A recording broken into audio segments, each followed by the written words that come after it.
Avvalambor assalomu alaykum yurtdoshlarimiz.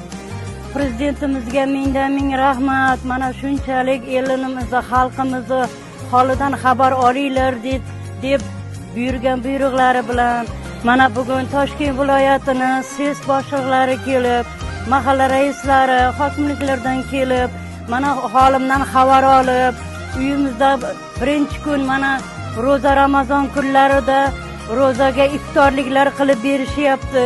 Holimizdan xabar olishib, avvalambor prezidentimizga rahmat. Mana kambag'al oilalarni borib holidan xabar olinglar. Hammasidan xabardor bo'lib oyoqqa tik turishida kuchdan yordam beringlar deyapti. Mana shu yordam haqiqatan ham bizni Begova shahrida ham qo'llanilyapti. Hokimimizga ham rahmat. Mana shu tashabbuslarni uyushtirib, mana shunday qo'l ostidagi rahbarlarga ishonch bildirganiga hammamizni ilohim yana shu vaqtlarda ro'za Ramazon kunlarida hammalaringga ilohi amin.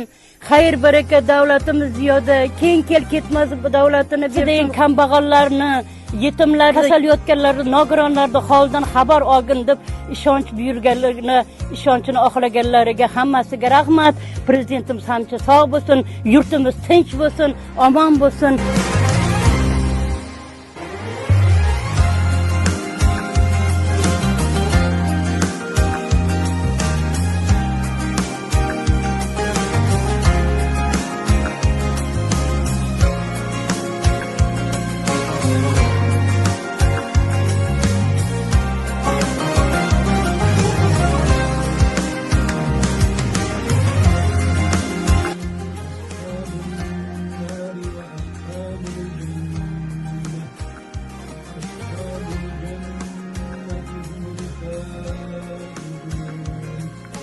الله وتلك الأمثال نضربها للناس لعلهم يتفكرون.